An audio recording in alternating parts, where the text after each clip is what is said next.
করতে না পারেন তাহলে সারা বাংলাদেশের সকল আলেম এবং সকল মসজিদের মুয়াজ্জিন সাহেব মাঠে নামবে।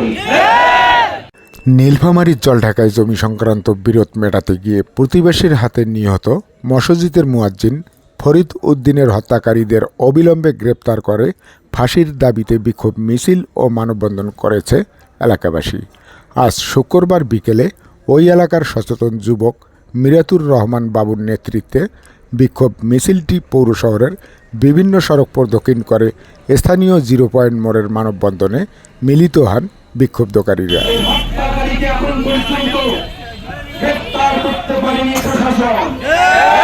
আমরা গভীরভাবে উদ্বিগ্ন যে আজকে আমাদের একজন মসজিদের মুয়াজ্জিন তার হত্যাকাণ্ডের প্রায় 3 দিন পেরিয়ে যাওয়ার পরও এ পর্যন্ত কোনো খুনি গ্রেপ্তার হয় নাই।